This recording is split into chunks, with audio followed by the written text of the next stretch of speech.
جب آپ کا یہ انداز ہو پھر بات بڑی خوب رہتی ہے، لیکن ہم نہ کہیں بڑے بانی جاتے ہیں، کہیں نہ کہیں ہمارا مزاج بانی جاتا ہے۔ میں آپ کو بڑی ذمہ داری سے عرض کرتا ہوں، علم کا فقدان کیوں آیا؟ کیوں لوگوں کو ضروری مسائل کا بھی پتہ نہیں؟ وہ اس لیے کہ ہم نے علماء کے بارے میں ذہن ہی بڑا خوفناک بنا دیا، خوفناک تربیت کی۔ ہمارے یونیورسٹیوں کے بچے، کالجوں کے بچے یا مذاق اڑاتے ہیں یا خوف کھاتے ہیں، دو ہی باتیں۔ وہ سمجھتے ہیں کہ خدا جانے یہ کیا بات ہوگی، کیا معمہ ہوگا۔ تھوڑا موقع ملتا ہے مجھے بعض اوقات کسی کالج یونیورسٹی میں جانے کا، تو ان کے سوالات اس طرح ہوتے ہیں جیسے وہ کسی اپنے سے نہیں، کسی اور فیلڈ کے، کسی اور طبقے کے آدمی سے بات کر رہے ہیں۔ ایسا نہ کریں۔ آپ کیوں اس طرح کا ذہن بناتے ہیں کہ جس سے گیپ پیدا ہوتا ہے؟ یاد رکھنا، علم تو تبھی آئے گا جب لوگ صاحب علم کے پاس بیٹھیں گے۔ آج بھی جو آدمی آپ کی مسجد کے خطیب کے پاس زیادہ وقت بیٹھتا ہے نا، وہ باقاعدہ شاگرد نہ بھی ہو، وہ زیادہ وقت اگر بیٹھتا ہے تو انشاءاللہ تعالیٰ آپ کو دین کی باتیں بتانے کے قابل ہو جائے۔ اسے کچھ ایسی چیزوں کا پتہ ہوگا جو عام لوگوں کو خبر نہیں ہوتی۔ یہ علم جب وہ بیٹھے گا عالم کے پاس تو اس علم چھلکے گا، تو تھوڑا سا نیچے اترے، تھوڑا سا دوسروں کا خیال کرے، تھوڑا احساس پیدا کرے۔ ہمارے تو گھروں میں شکایتیں ملتی ہیں، یار بڑا بد نصیب نہیں وہ بیٹا،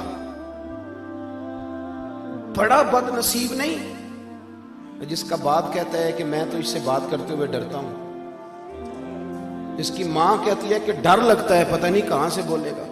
بڑا بد نصیب نہیں۔ باغ تیرے دی کر کر راکھی ساری عمر گزاری، تے ہونے باغ پکڑ تے آیا تے لے گئے ہور وپاری۔ یعنی ڈرے، ابا بات کرتا ڈرے، بڑا بد نصیب نہیں۔ اس کا والد کہتا ہے نہیں میں نہیں کھول کے بات کرتا یہ تو، اور پھر نوجوان کیا کہتے ہیں، گرم خون ہے جی مجھے پتہ نہیں چلتا۔ خدا کا خوف کرے، کیسی آپ بات کرتے ہیں؟ آپ یہ کام ڈی ایس پی صاحب کے سامنے جا کے غصے والا کرے نا، پتہ چلے کہ آپ کو پتہ نہیں چلتا۔ یا ایس ایچ او کے سامنے غصہ دکھائے نا، آپ کی سمجھ آئے، اماں بیچاری رو رہی ہے تو غصہ دکھا رہا ہے، بیوی تڑپ جاتی ہے۔ آپ یقین کریں کچھ بیٹیاں ایسی بھی ہیں، کچھ بیٹیاں ایسی بھی ہیں جو جب اپنے میکے جانے لگتی ہیں تو پہلے خامد کے سامنے ہاتھ باندھتی ہیں۔ خدا کا واسطہ وہاں جا کے وہ رویہ نہ اختیار کرنا، تو گھر میں جو مرضی کرنا، پتہ نہیں کدھر چلے گئے ہم۔ اور اس کو لوگ مردانگی سمجھتے ہیں، اس کو لوگ سمجھتے ہیں دیکھا پھر سارے مجھ سے ڈرتے ہیں۔ سنیں حضرت عائشہ صدیقہ رضی اللہ تعالی عنہا، اماں جی فرماتی ہیں ایک دن حضور گھر میں بیٹھے تھے اور بڑا ہی مسکرا رہے تھے۔ میرے اعلیٰ حضرت فرماتے ہیں جب حضور مسکراتے تھے تو دانتوں سے نور نکلتا تھا۔ فاضل بریلوی فرماتے ہیں جس کے گچھے سے لچھے جڑے نور کے، ان ستاروں کی نصرت پہ لاکھوں سلام، اور جس کی تسکین سے روتے ہوئے ہنس پڑے، اس تبسم کی عادت پہ لاکھوں سلام۔ حضور مسکرا رہے تھے اور مسکراتے مسکراتے فرمایا عائشہ تیرے ساتھ آج ایک بات نہ کروں؟ میں نے کہا حضور میرے نصیب جا کے کریں۔ تو حضور فرمانے لگے جب تم ناراض ہوتی ہو تب بھی مجھے پتا چل جاتا ہے، اور جب مجھ سے راضی ہوتی ہو تو تب بھی مجھے پتا چل جاتا ہے۔ تو جناب عائشہ عرض کرتی ہوں حضور مجھے میری ماں روئے، میں آپ سے ناراض ہوں گی؟ فرمایا سن تو لینا، ہو جاتا ہے جب کبھی کسی اور اہلیہ کے پاس وقت گزارتا ہوں تو تیرے دل میں بات آتی ہے، پر سن تو صحیح نا۔ حضرت عائشہ کہتی میں نے کہا حضور سنائیں بتائیں، میں اور آپ سے ناراض؟ تو سرکار فرمانے لگے کبھی کبھی قسم اٹھاتی ہو؟ حضور اٹھاتی ہوں۔ فرمایا جب ہوتی ہو نا ناراض تو کہتی ہو مجھے حضرت ابراہیم کے رب کی قسم، اور جب راضی ہوتی ہو تو پھر کہتی ہو محمد مصطفیٰ کے رب کی قسم۔ مجھے سمجھ آ جاتی ہے کہ آج راضی ہے، آج ناراض ہے۔ جناب عائشہ کہتی ہے میں لبوں سے ہنس رہی تھی پر میری آنکھوں میں آنسو، اور میں نے کہا یا رسول اللہ اتنا خیال کرتے ہو؟ یہاں تک آپ خیال فرماتے ہیں، یہاں تک کہ کوئی بول کیا رہا ہے، بات کیا کر رہا ہے؟ یہاں تو یقین کریں کوئی پورا رونا رو جاتا ہے تو لوگ کہتے ہیں یہ فنکار ہے، یہ اداکار ہے، پورا رونا رو کے چلا جاتا ہے۔ وہ پوری داستان سنائی اس نے اپنے دکھڑے کی، اور کہنے والے کہہ گئے نہیں جی نہیں چھوڑیں یہ خدا اور ہے یقین کرنے کا، آپ تو بولے بادشاہ ہیں۔ خدا تھوڑا اپنا لیول نیچے لائیں۔ ایک دوست نے ایک دفعہ کویسچن کیا، یونیورسٹی سے متعلقہ آدمی تھے، کہنے لگے سوال دل میں آتا ہے تو ڈرتے ہوئے نہیں کرتا۔ ایک کوئی بے ادبی نہ کہہ دے. میں نے کہا آپ کریں, ممکن ہے میرے پاس جواب ہو, نہ ہوا تو میں کسی بزرگ سے پوچھ کے بتا دوں گا. وہ کہنے لگے جی کسی لبرل آدمی نے میرے ذہن میں یہ بات ڈال دی ہے کہ نبی پاک علیہ السلام کے زمانے میں غلامی ختم کیوں نہیں ہوئی. حضور ایک حکم جاری کر دیتے آج کے بعد کوئی غلام نہیں بکے گا, لیکن غلام بکتے رہے. حضرت مولا علی کے زمانے تک بکتے رہے, بعد میں بڑی دیر کے بعد جا کے سسٹم ختم ہوا. وہ میں نے کہا یار یہ تو آسان سا سوال تھا, بلا وجہ الجھ گیا. میری بات پہ توجہ ہے آپ حضرات کی؟ نے کہا جی وہ کیوں؟ میں نے کہا دیکھیں سرکار نے نا غلامی کا سٹیٹس بدل کے رکھ دیا. سیاستہ میں حدیث ہے, حضرت ابو ذر غفاری سے حضور نے فرمایا, یہ جملہ یاد رکھنا, حضور نے غلام کو غلام رہنے نہیں دیا, بلکہ محبوب فرمانے لگے ابو ذر یہ تمہارے غلام تمہارے بھائی ہیں, تمہارے غلام تمہارے. تو جب وہ غلام رہے ہی نہ تمہارے, ان سے اچھا سلوک کرنا. تو حضرت ابو ذر نے کہا حضور کس طرح کا سلوک کرنا ہے؟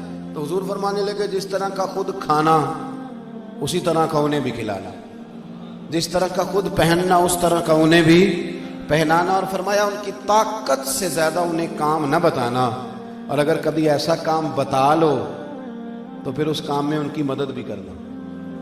مجھے بتائیے لفظ یہ دیا کہ وہ تمہارے بھائی ہیں, کھانا بھی ایک جیسا ہے, پہننا بھی ایک جیسا ہے, تو پھر آقا اور غلام میں کوئی فرق رہ گیا؟ تو سرکار نے تو اسٹیٹس ہی بدل دیا.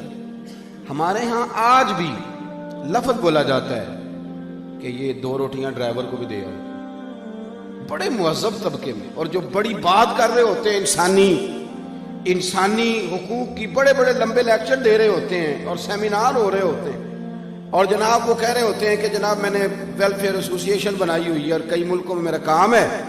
وہ بھی کہتا ہے کہ اب چونکہ کھانا بچ گیا تو ڈرائیور کو بھی بلا لو, گارڈ کو بھی بلا لو.